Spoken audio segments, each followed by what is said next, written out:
శ్రీగురుభ్యో నమః.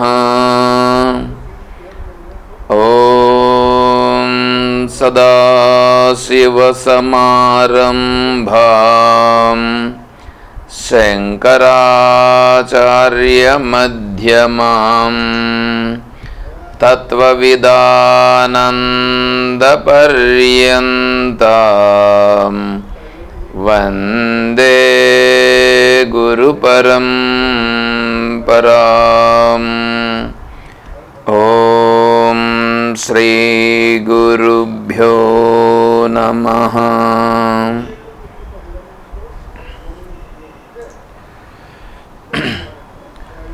పూజ్య గురుదేవులు తత్వవిదానంద సరస్వతి స్వాముల వారి దివ్య చరణారవిందములకు ప్రణమిల్లుతూ పరిపూర్ణ పరబ్రహ్మస్వరూపులకు ప్రియాత్మ బంధువులారా, ఓం. శ్రీమద్భగవద్గీత మనం 12వ అధ్యాయంలో ఉన్నాము. దాంట్లో నిన్న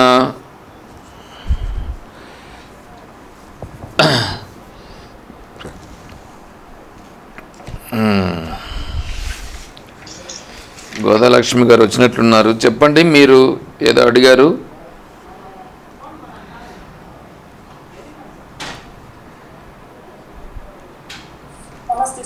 హరివం గారు చెప్పండి. బింబము ప్రతిబింబము ఇక్కడే ఉన్నాయి అన్నారు కదా శరీరంలోనే. సో ప్రతిబింబాన్ని ఎట్లా గుర్తుపట్టాలి? బింబం కాదు ఇది ప్రతిబింబం అనేది.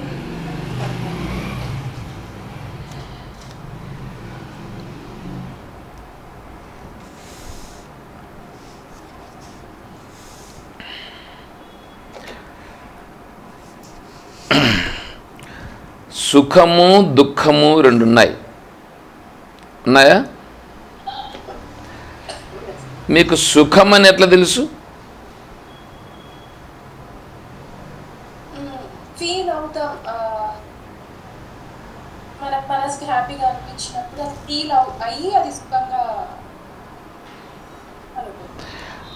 ఆ ఫీల్ని మీరు సుఖమని ఎందుకు అనుకుంటారు? దుఃఖం కూడా కలుగుతుంది కదా. అదే సార్, మనకి సంతోషం అయ్యేది సుఖం కాబట్టి ఆ సంతోషాన్ని కలిగిస్తే సుఖమని, బాధ కలిగిస్తే దుఃఖమని. అంటే నీకు దుఃఖం తెలిస్తే సుఖం గురించి తెలుస్తుంది. దుఃఖమే లేదనుకో, అప్పుడు సుఖం అని ఎలా గుర్తిస్తావు?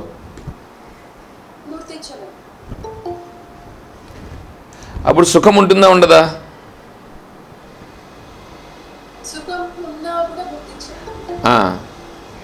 అంటే అక్కడ సుఖాన్ని నువ్వు గుర్తించాలంటే దుఃఖం అనేటువంటిది నీకు తెలిసినప్పుడు నువ్వు సుఖాన్ని గుర్తించగలుగుతావు. దుఃఖాన్ని గుర్తించాలంటే సుఖం ఉంటే దుఃఖం గుర్తించగలుగుతావు, దుఃఖం ఉంటే సుఖం గుర్తించగలుగుతావు. అంతేనా? ఇప్పుడు సుఖ దుఃఖాలు అనేటువంటివి అవి రెండు పరస్పరం ఆపోజిట్స్.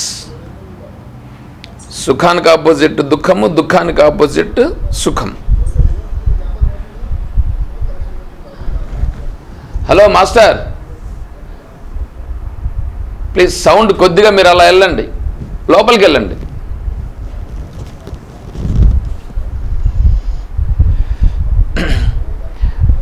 కాబట్టి ఈ సుఖ దుఃఖాలు అనేటువంటివి ఏమున్నాయో అవి పరస్పర విరుద్ధములైనటువంటివి. అవి రెండు నీకు తెలుస్తున్నాయి. సుఖము తెలుస్తుంది, దుఃఖము తెలుస్తుంది. ఏదైనా ఒకటే గన ఉంటే, పూర్తిగా ఒకటే ఉంటే దాన్ని గుర్తించడం కష్టం. ఇప్పుడు చీకటి ఉంది, చీకటిని మీరు గుర్తిస్తున్నారు. చీకటిని ఎందుకు గుర్తిస్తున్నారు? వెలుగు అనేటువంటిది మీరు చూశారు కాబట్టి ఇప్పుడు చీకటి అనేటువంటిది మీరు గుర్తిస్తున్నారు. అంటే వెలుగు లేకపోతే చీకటి ఉంటుంది, చీకటి ఉంటే వెలుగు అనేది కనిపించలేదు, కానీ వెలుగు వస్తే చీకటి ఉండదు. అంతే కదా. మీరు వెలుగును గుర్తించాలంటే మీకు చీకటి తెలిస్తేనే వెలుగును గుర్తించగలుగుతారు.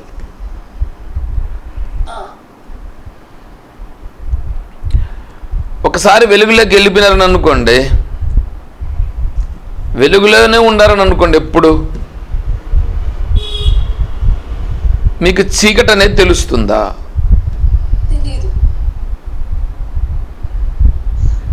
ఎందుకంటే వెలుగుండే ప్రదేశంలో చీకటి ఉండదు. ఇప్పుడు ఇక్కడ ఏంటంటే ప్రతిబింబము బింబము అనేటువంటి రెండు అనేటువంటి వచ్చినప్పుడు ఇక్కడ మీకు ఈ శరీరములో ఉండేటువంటి జ్ఞానేంద్రియముల ద్వారా బయట ఉండేటువంటి విషయములను మీరు గుర్తిస్తున్నారు. జ్ఞానేంద్రియములతో మనస్సుతో కలిపి గుర్తిస్తున్నారుగా. జ్ఞానేంద్రియాలు మనస్సు అంటే ఇప్పుడు కంటితో చూస్తున్నారు రూపాన్ని. కంటితో రూపాన్ని చూడాలంటే వెనకాలుండే మనస్సు యాక్టివ్ అయ్యి కదా మీరు రూపాన్ని చూస్తున్నారు. సో ఈ మనస్సు ఈ కన్ను ఇవి రెండింటితో కలిపి రూపాన్ని చూశారు. అయితే ఈ మనస్సు ఈ కన్ను ఇవి రెండు వెనకాలుండేటువంటి చైతన్యం ఆధారముతో ఇవి పనిచేస్తున్నాయి.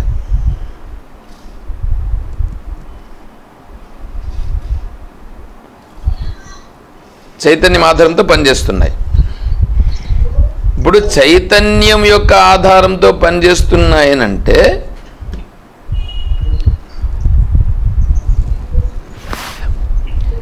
చైతన్యమే డైరెక్ట్గా తెలుసుకుంటా ఉందా? చైతన్యం యొక్క ఆధారంతో మనస్సు గ్రహిస్తుంది. అంటే మనస్సుకి ఇప్పుడు ఏమైంది? మనస్సు యాక్చువల్గా మనస్సుకు గ్రహించే సామర్థ్యం ఉందా? మనస్సుకు గ్రహించే సామర్థ్యం లేదు. మరి ఇప్పుడు మనస్సు గ్రహించిందంటే మనసు ఎట్లా గ్రహించింది?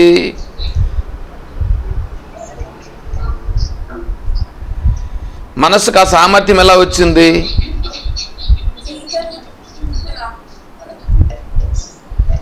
మనస్సు చైతన్య ఆధారముతో అవునా? మనసు చైతన్య ఆధారంతోనే గుర్తిస్తుందా?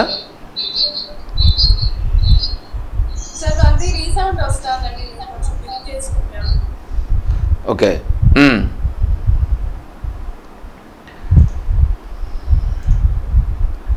ఇప్పుడు మనకు స్టవ్ ఉంది. స్టవ్లో వెలిగించాం, పైన పాత్ర పెట్టాం. పాత్ర పెట్టినప్పుడు పాత్రలో నీళ్లు పోసి దాంట్లో బియ్యం వేసాం. ఇప్పుడు స్టవ్ వెలుగుతూ ఉంది. లోపల పాత్రలో ఉన్నటువంటి బియ్యం ఉడుకుతున్నాయా లేదా? కొంతసేపటికి ఉడుకుతాయి. ఇప్పుడు పాత్ర వేడెక్కి పాత్ర వేడి నీళ్లకు తగిలి నీళ్లు వేడెక్కి నీళ్ళల్లో ఉన్నటువంటి బియ్యం ఉడుకుతున్నాయి.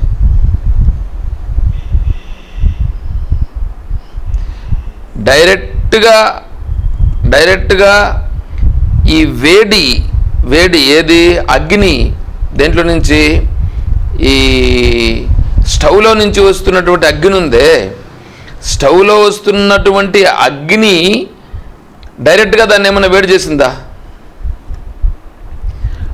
మధ్యలో పాత్ర ఒకటి ఉంది. మధ్యలో పాత్ర ఉందా? పాత్ర వేడెక్కిందా? పాత్ర వేడి నీళ్ళకిచ్చిందా? ఇప్పుడు ఆ నీళ్ళల్లో ఉన్నటువంటి బియ్యం ఇప్పుడు ఉడుకుతున్నాయా?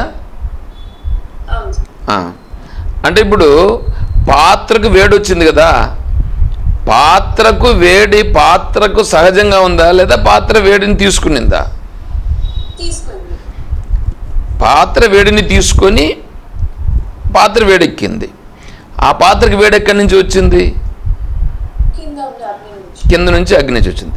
సరే, ఇప్పుడు అగ్ని ఏమన్నా డైరెక్ట్గా నీళ్లను ఉడికించిందా?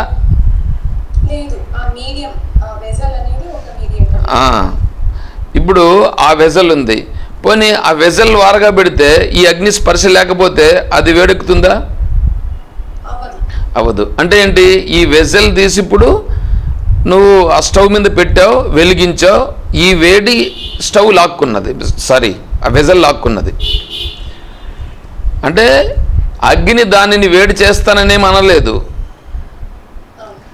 అగ్నిపాటికి అగ్ని వెలుగుతూ ఉన్నది. అగ్నిపాటికి అగ్ని ఉండగా ఆ అగ్ని ప్రభావాన్ని పాత్ర స్వీకరించి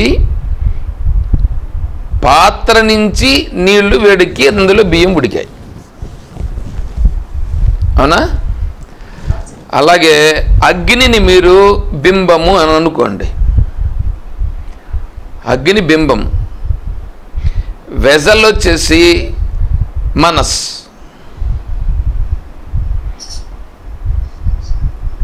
వెజల్ మనస్. ఇప్పుడేమైంది?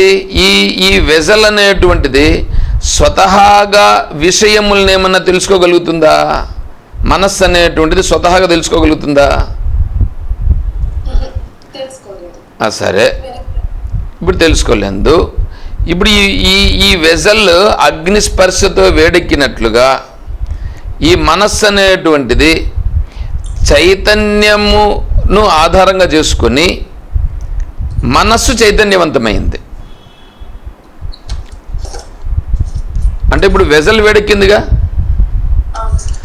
వెజల్ వేడెక్కినట్లుగా ఈ మనస్సు ఏమైంది? మనస్సు చైతన్యవంతమైనది. మనస్సు చైతన్యవంతమై మనస్సు ఇప్పుడు విషయమును తెలుసుకుంటున్నది. అర్థమైందా? ఇప్పుడు మనస్సుకు తెలుసుకునే సామర్థ్యం మనస్సు అంతటి మనస్సుకు రాలేదు, చైతన్యం ఆధారంగా వచ్చింది. అయితే ఈ వెజల్తో కలిసినటువంటి వేడుందే, వెజల్తో కలిసిన వేడంతా వెజల్తో కలిసిపోయిందా? వేడి అంతా వెజల్తో కలిసిందా? ఆహా, స్టవ్లో వచ్చిన వేడి ఏదుందో, స్టవ్లో నుంచి బయట వచ్చినటువంటి అగ్ని ఏదుందో, ఆ అగ్ని అంతా వెజల్తోనే కలిసిందా?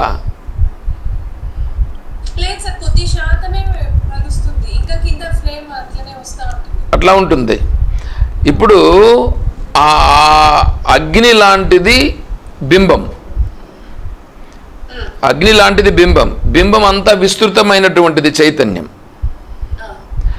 ఆ చైతన్యం అనేటువంటి విస్తృతమైనటువంటి దానిలో ఈ మనస్సు అనేటువంటి వెజల్ అక్కడ పెట్టబడి, ఎక్కడైతే మనస్సు అనే వెజల్ ఉందో ఆ వెజల్ వచ్చిన వెంటనే అక్కడే ఉన్నటువంటి చైతన్యం యొక్క ప్రభావము దాన్ని ఉపయోగించుకుంటుంది ఈ మనస్.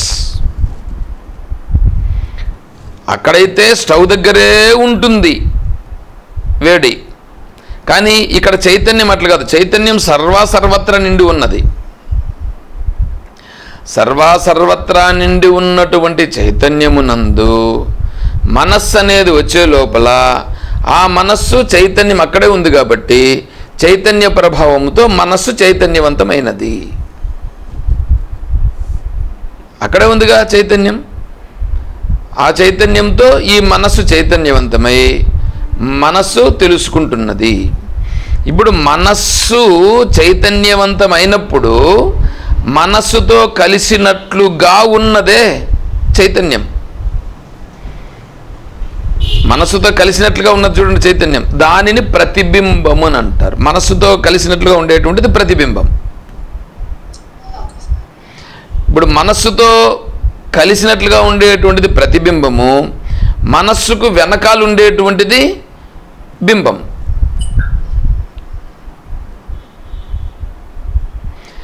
వెజల్లో వేడెక్కింది, వెజల్ వేడెక్కింది,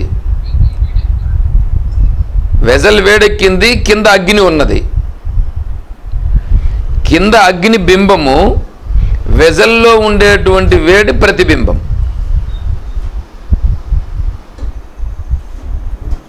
అర్థం కాలేదా? అర్థమైంది సార్. కింద అగ్ని ఉంది, వెజల్ వేడెక్కింది అంటారంటే మనసు మీద ప్రభావం ఎక్కడైతే స్టార్ట్ అయిందో అది ప్రతిబింబం అవుతుంది.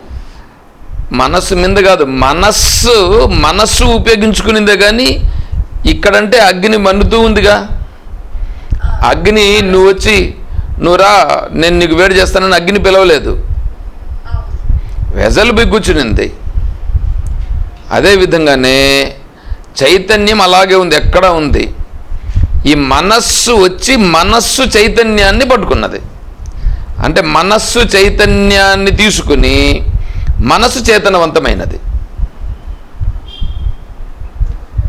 ఇప్పుడు మనస్సుతో కలిసినట్లుగా ఉంది కదా చైతన్యం.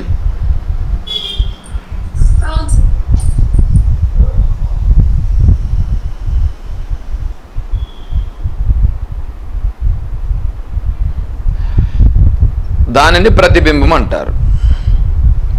వెనకాల ఉండేటువంటిది బింబం అవుతుంది. సరే, ఇప్పుడు ఎంతవరకు దీన్ని ప్రతిబింబమని ఎప్పుడంటామంటే మనస్సు ఎంతవరకు ఉందో అంతవరకు ప్రతిబింబం అని అంటాం. అదే మనస్సు అనేటువంటిది లేకుండా పోయిందని అనుకోండి, ఇప్పుడు ప్రతిబింబం ఏమవుతుంది? మనస్సు ఉంది కాబట్టి ప్రతిబింబం అనింది. మనస్సు లేకుండా అయిపోతే ప్రతిబింబం ఎక్కడ పోయింది?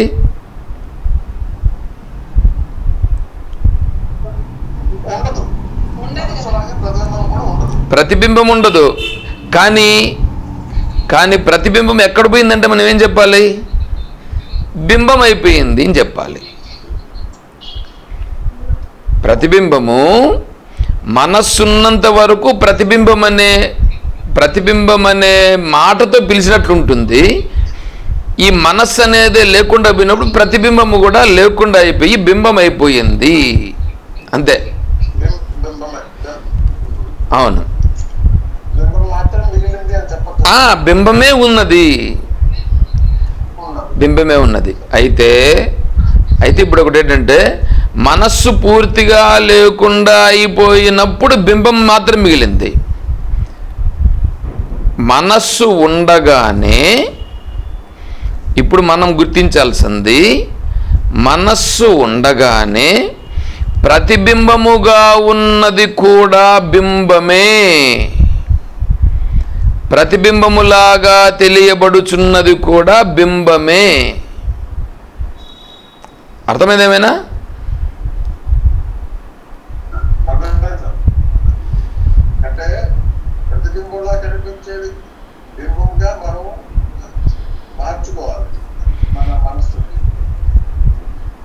కాదు, నువ్వు మార్చుకుంటే బింబం అవుతుందా?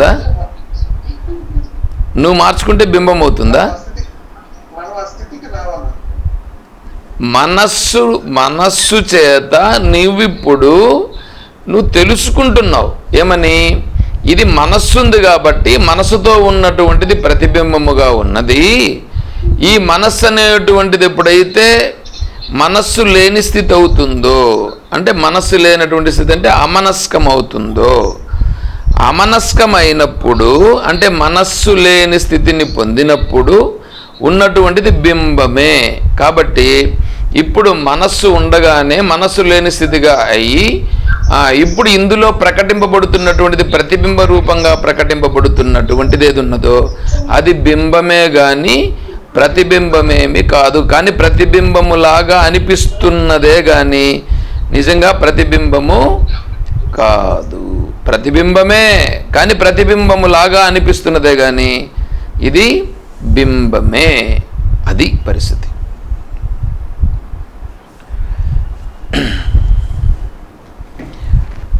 ఓకే,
కఠరుద్రోపనిషత్తు అని ఒక ఉపనిషత్తు ఉన్నదండి. కఠరుద్ర ఉపనిషత్తు. కఠరుద్రోపనిషత్తు అని అంటారు దాన్ని. దాని పేరు కఠరుద్రోపనిషత్తులో మాయోపాధి వినిర్ముక్తం శుద్ధమిత్యభిధీయతే. మాయ ఉపాధి అంటే మాయయే ఉపాధిగా కలిగినటువంటిది. ఉపాధి అంటే అంటే సమీపము, అంటే దగ్గరగా ఉన్నటువంటి దానిని ఉపా అంటారు. ఇక్కడ ధీ అంటే ఇక్కడ బుద్ధి. సరే, ఇక్కడ ఏంటంటే ఆత్మస్వరూపానికి చాలా దగ్గరగా ఉన్నటువంటిది ఏదంటే, ఇప్పుడు మనం బుద్ధి చాలా దగ్గర ఉంది. బుద్ధి యొక్క విస్తృత రూపమే ఈ శరీరం. ఇదంతా ఎట్లా ఏర్పడిందంటే మాయ చేత ఏర్పడింది. దీనినే ఉపాధి అని అంటారు. సరే, ఈ ఉపాధి ఏది ఉన్నదో ఈ ఉపాధి అనేటువంటిది మాయారూపం, మాయ చేత ఏర్పడింది. మాయోపాధి వినిర్ముక్తం అంటే ఈ మాయోపాధి లేదని అనుకోండి, మాయోపాధి లేకుండా పోతే దాన్ని ఏమంటారంటే శుద్ధమిత్యభిధీయతే. అప్పుడున్నటువంటిది శుద్ధ బ్రహ్మ. మాయా సంబంధశ్చేత్, మాయా సంబంధము చేత ఈశో జీవో అవిద్యావశస్తదా. మాయా సంబంధం చేత ఇప్పుడు ఏమైందంటే జీవుడని ఈశ్వరుడని రెండు విభాగములుగా చేయబడినవి. అంటే ఈ శరీరము ఏదైతే ఉన్నదో ఇదంతా పంచమహాభూతములే. ఈ పంచమహాభూతముల చేత ఉన్నటువంటిది ఇప్పుడేమైంది, ఈడ పంచమహాభూతములు తీసుకుని ఈ శరీరంలాగా తయారైనది. ఇక్కడ పంచమహాభూతములు కనిపిస్తున్నాయి. ఆకాశం ఉంది, ఆకాశంలో 5 ఉన్నాయి, అగ్నిలో 5 ఉన్నాయి, జలములో 5 ఉన్నాయి, వాయువులో 5 ఉన్నాయి, భూమి యందు 5 ఉన్నాయి. అయితే ప్రతిదానిలోనూ 5 ఉన్నప్పటికీ ఈ శరీరంలో కూడా 5 ఉన్నాయి. అయితే ఈ శరీరం ఎట్లా ఉంది ఇప్పుడు బాగా తెలుస్తూ అన్నీ ఇక్కడ తెలియబడుతున్నాయి దీంట్లో. కాబట్టి ఇది బాగా దృఢముగా ఏర్పడినటువంటిది. ఇది ఈ శరీరం ఇలా ఏర్పడినటువంటిది. దీంట్లో మాయ యొక్క ప్రభావం బాగా ఎక్కువగా ప్రకటమగుచున్నది. ఇదంతా ఉన్నటువంటి దాన్ని శుద్ధమాయ అని అంటారు. అంటే అది శుద్ధమైనది. ఇక్కడ ఉన్నటువంటిది అశుద్ధమైన మాయ. అంటే ఇప్పుడు నీళ్లు ఉన్నాయని అనుకోండి, నీళ్లు శుద్ధమైన నీళ్లు, అశుద్ధమైన నీళ్లు రెండుగా మనం చెప్పవచ్చు. ఏంటంటే శుద్ధమైన నీళ్లు తీసుకున్నాం అనుకోండి, చాలా స్వచ్ఛంగా కనిపిస్తాయి. శుద్ధమైన నీళ్లు స్వచ్ఛంగా కనిపిస్తాయి. అదే ఆ నీళ్ళల్లో కొద్దిగా మట్టో లేకపోతే ఇంక వేరే ఏదన్నా కలిసిందని అనుకోండి, అప్పుడు అదేమవుతుంది, అది కలిసి ఉంటే ఆ నీళ్లు కొద్దిగా మడ్డిగా కనిపిస్తుంది. ఇప్పుడు ఆ నీళ్లు అశుద్ధమైన నీళ్లు. శుద్ధమైన నీళ్లు పక్కలో పెడితే శుద్ధమైన నీళ్ళలో చూస్తే స్వచ్ఛంగా ప్రతిబింబం కనిపిస్తుంది. అదే ఈ అశుద్ధమైన నీళ్ళలో చూస్తే శుద్ధమైన నీళ్ళలో కనిపించినంత స్వచ్ఛముగా అశుద్ధమైన నీళ్ళలో కనిపించదు. అదే విధముగానే పంచమహాభూతములు అనేటువంటివి ఉన్నాయో అవి శుద్ధమైనవి. పంచమహాభూతములు శుద్ధమైనవి, అవి చాలా స్వచ్ఛంగా ఉంటాయి.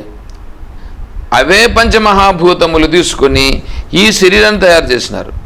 అంటే ఇది ఎట్లుంది, ఇది మలినమైన పంచమహాభూతములు. ఈ మలినమైన పంచమహాభూతములను అవిద్య అని అంటారు. మలినమైన పంచమహాభూతములను అవిద్య అంటారు, శుద్ధమైన పంచమహాభూతములను విద్య అని అంటారు. దానినే మాయ అని కూడా అంటారు.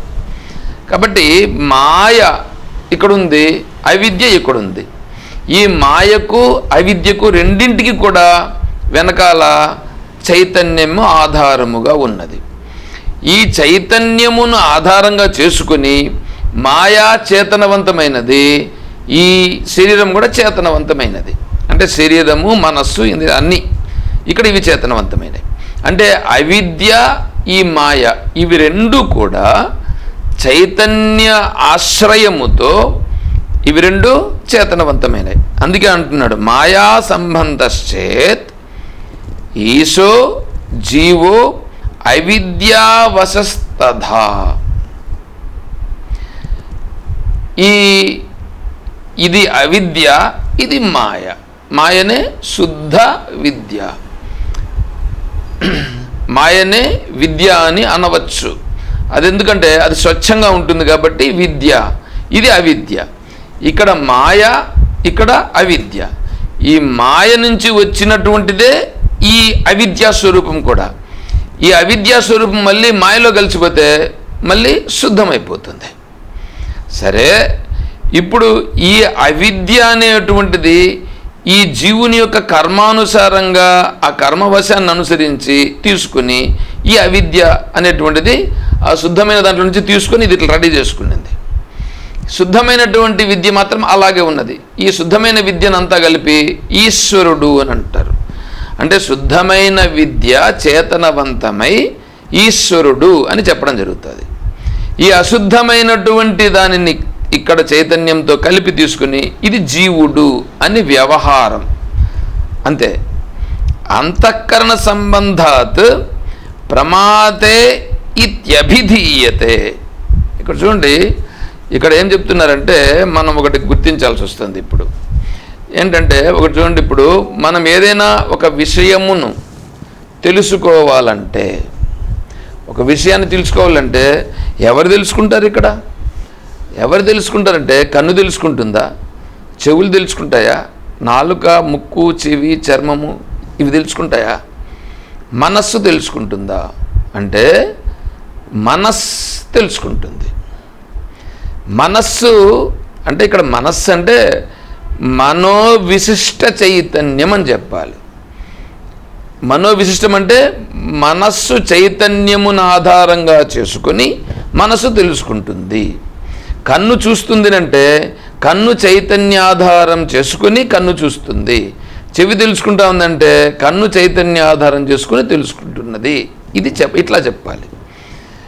సరే, మనం దాన్ని డైరెక్ట్గా ఏం చెప్తామంటే మనస్సు అనేటువంటిది తెలుసుకుంటున్నది అంటే మనో విశిష్ట చైతన్యంతో తెలుసుకుంటున్నది. దీనిని ఇప్పుడు